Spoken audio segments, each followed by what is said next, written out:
আসসালামু আলাইকুম। আজকে তোমাদের সাথে শেয়ার করব কিভাবে কিছু টেকনিক ব্যবহার করে মানুষ দিয়ে আমরা বন্যার ছবি আঁকতে পারি। এখানে আমি প্রথমে একটা গোল দিয়ে দিচ্ছি। আমি খুব সহজভাবে আজকে মানুষগুলো আঁকা তোমাদেরকে দেখিয়ে দিব। এখানে গোল আঁকার পর মাঝখানে একটা দাগ দিয়ে দুই সাইডে দুইটা বাঁকা করে দাগ দিয়ে দিয়েছি চুলের শেপে।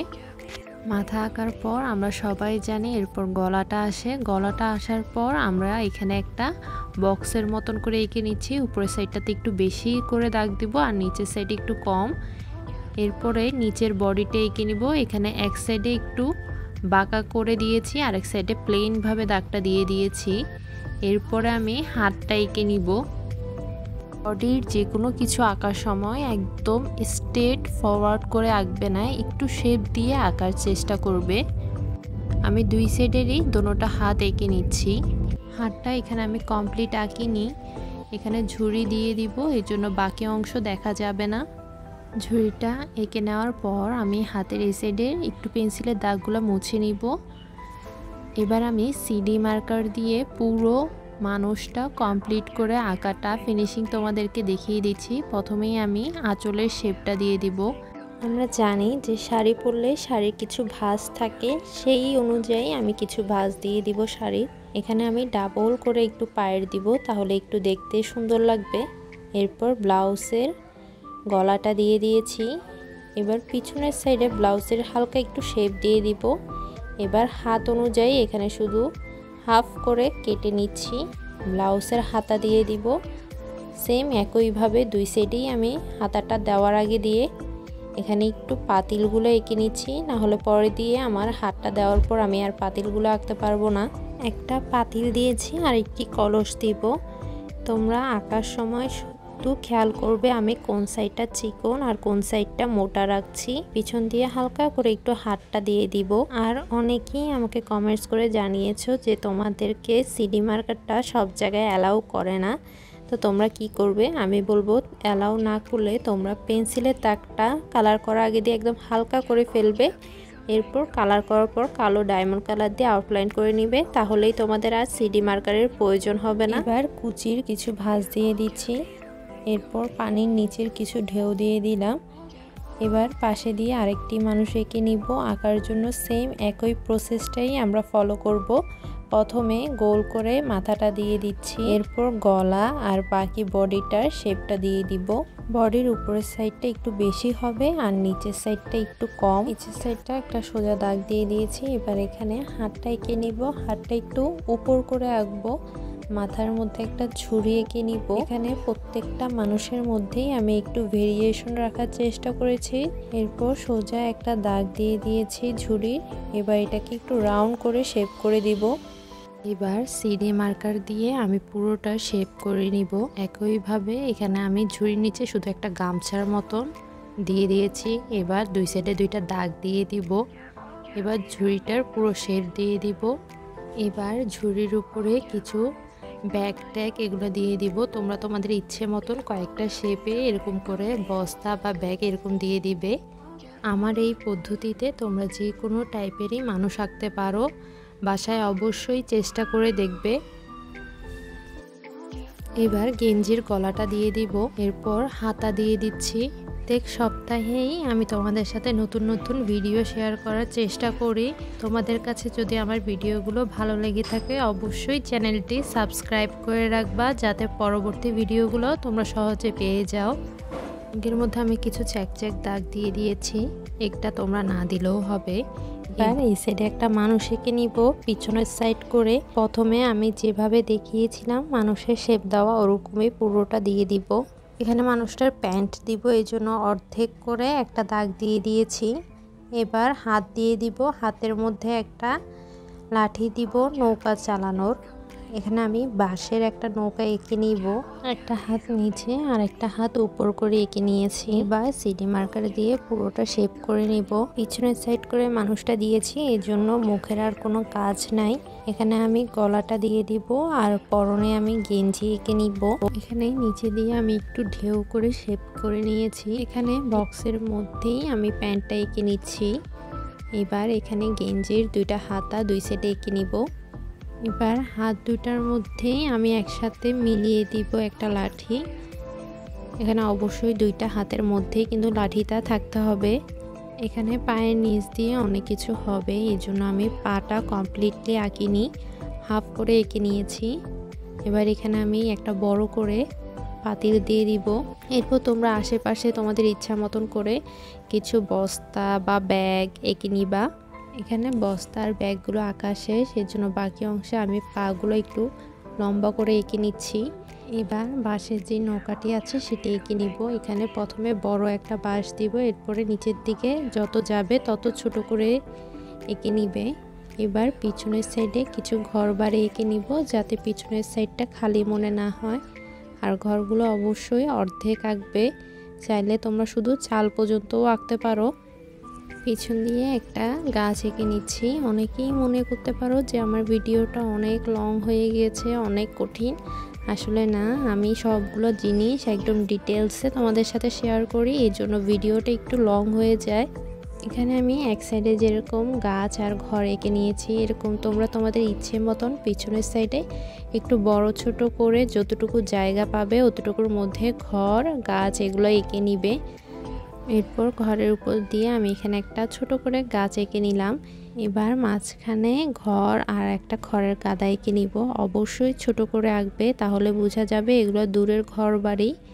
আর উপর দিয়ে আমি এখানে একটা গাছ এঁকে নিয়েছি। এখানে মানুষের ফেস আঁকাটা আমি তোমাদেরকে প্রথমেই দেখিয়ে দিচ্ছি, তাহলে বুঝতে সুবিধা হবে। তোমরা কালার করার পরে এরপর চোখ মুখগুলা দিতে পারো। আমি এখানে ছেলেটার মধ্যে একটু মৌসও দিয়ে দিচ্ছি, তাহলে দেখতে ভালো লাগবে। এবার কালার করার পালা। আমি এখানে জয় টিটি 36 কালারটি ব্যবহার করছি। তোমরা যে কোনো কালারই ব্যবহার করতে পারো, পেস্টেল কালার অথবা অ্যাক্রিলিক কালারও করতে পারবে। এখানে আমি যতগুলো পেন্সিলের দাগ আছে সবগুলো আগে মুছে নিচ্ছি, না হলে কালার করার সময় ছবিটি একটু কালো কালো হয়ে যাবে। এখানে প্রথমেই আমি নেভি ব্লু কালারটা নিয়ে নিচ্ছি, এরপর নীল আর আকাশিটা দিয়ে দিব।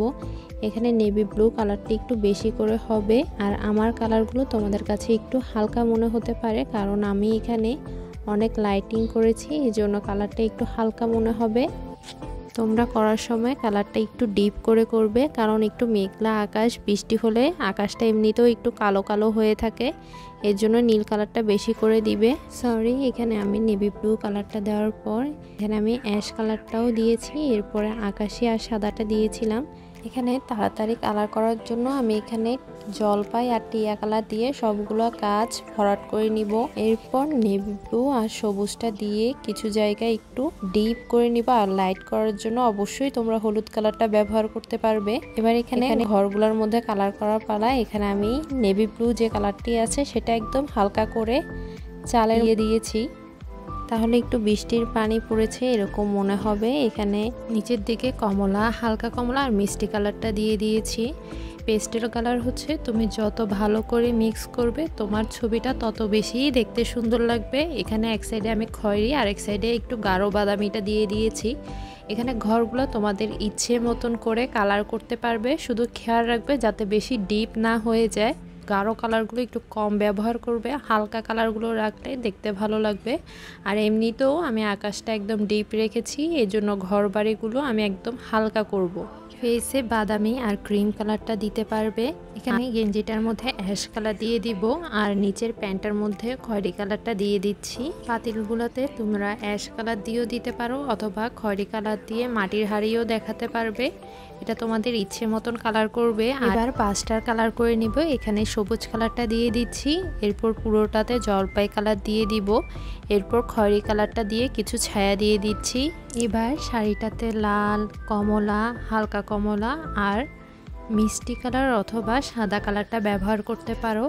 আর তোমরা কখনোই মনে করবে না যে আমি এখানে যে কালারগুলো ব্যবহার করেছি তোমাদেরকেও সে কালারগুলো ব্যবহার করতে হবে। তোমরা তোমাদের ইচ্ছে মতন যে কালার ইচ্ছা করতে পারবে।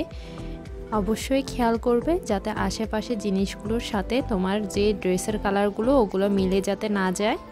শাড়িটাকে আরেকটু ফুটিয়ে তোলার জন্য আমি এখানে নীল কালারটা একটা পায়ের দিয়েছি, তোমরা চাইলে নীল দিয়ে এভাবে করে পায়ের দিতে পারো। এরপর আমি ব্লাউজের হাতার মধ্যে একটু লাল কালারটাও দিয়ে দিয়েছি, এরপর চুড়িগুলোতে লাল কালার দিলাম। এবার জামার কালারটা করে নিচ্ছি। এখানে প্রথমে বেগুনি কালারটা দিয়ে পুরোটা বর্ডারের মতন করে নিয়েছি, এরপরে হালকা বেগুনি কালারটা দিয়ে দিলাম মিক্স করে। এখানে প্রথমে হলুদ কালারটা দিয়েছি, এরপর হালকা কমলা কালারটা দিয়ে দিয়েছি। এখানে কলসটার মধ্যে শুধু বাদামি কালারটা দিলাম। এবার ঝুড়িটা কালার করে নিচ্ছি। প্রথমে খয়েরিটা দিয়ে ভালো করে আউটলাইন করে নিচ্ছি, এরপর গাঢ় বাদামি আর হালকা বাদামিটা দিয়ে পুরোটা কমপ্লিট করে ফেলবো। একই রকম আমি উপরের হাড়িটাও করে নিয়েছি। উপরের যে ব্যাগগুলো আছে সেগুলোতেই আমি এখন কালার দিয়ে দিব। এখানে তোমরা তোমাদের ইচ্ছে মতন করে কালার করে নিবে। এরপর নিচের সাইডের যে ব্যাগগুলো আছে সেগুলোতেও আমি কালার করে নিচ্ছি। এখানে একটাতে কমলা, হালকা কমলা দিয়েছি, আর একটাতে খয়েরি বাদামি, আর একটিতে ম্যাজেন্ডা আর হালকা গোলাপি কালারটা দিয়ে দিব। এখানে দেখতে পাচ্ছ সবগুলো জিনিসই কিন্তু আমি আলাদা আলাদা কালার করেছি, যাতে একটির সাথে আরেকটি মিলে না যায়। এরপর আমি এখানে নদীর কালারটা করে নিব। প্রথমে নেভি ব্লু কালারটা দিয়ে সামনের সাইডটা ডিপ করে নিব। এরপর যত দূরে যাবে কালারটা ততই হালকা হতে থাকবে। এরপর নীল কালারটা ভালো করে মিক্স করে নেবে। এখানে সবগুলো ঘর বাড়ি যা যা আছে সবগুলোর আশেপাশে আমি নীল কালারটা দিয়ে দিব। এরপরে আকাশিটা দিয়ে ভালো করে মিক্স করে নিব। এখানে নদীর কালারটা কিন্তু খুবই ইম্পর্টেন্ট। আকাশিটা দেওয়ার পরও তোমরা দেখতে পারছো নদীর কালারটা অনেক সিম্পল রয়ে গিয়েছে, এই জন্য এখানে আমি জলপাই আর হলুদ কালারটা মিক্স করে কিছু কিছু জায়গায় হালকা করে কালার করে নিব। এতে নদীতেও একটু কালার ভেরিয়েশন আসবে এবং দেখতেও অনেক সুন্দর লাগবে। এরপর আমি এখানে বেগুনি কালারটাও দিয়ে দিব। এতে করে তোমার নদীর কালারটা সিম্পল মনে হবে না, অনেক গর্জিয়াস মনে হবে। এবার গাছগুলোর কালার করে নিচ্ছি। এখানে চকলেট আর বাদামি কালার দুইটা দিয়ে ভালো করে মিক্স করে নিব। এবার হচ্ছে সর্বশেষ কাজ, সেটা হচ্ছে আউটলাইন করা। অবশ্যই তোমরা পুরো ছবিটা ভালো করে আউটলাইন করবে, তাহলে ছবিটার সৌন্দর্য আরও দ্বিগুণ বেড়ে যাবে।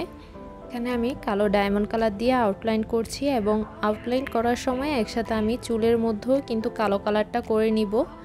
তোমরা অবশ্যই ছবিটাতে আউটলাইন করবে, এবং আউটলাইন করার আগে দিয়ে ডায়মন্ড কালারটা প্রথমে একটু ভালো করে শার্প করে চিকন করে নিবে। এরপর আউটলাইন করতে তোমাদের সুবিধা হবে।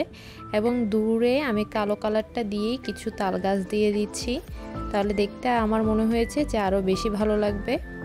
আজকে এই পর্যন্তই। সবাই ভালো থাকবে, সুস্থ থাকবে, আর আমার জন্য তোমরা বেশি বেশি করে দোয়া করবে, যাতে তোমাদের জন্য এরকমই সুন্দর সুন্দর ভিডিও সামনেও আপলোড করতে পারি। আল্লাহ হাফেজ।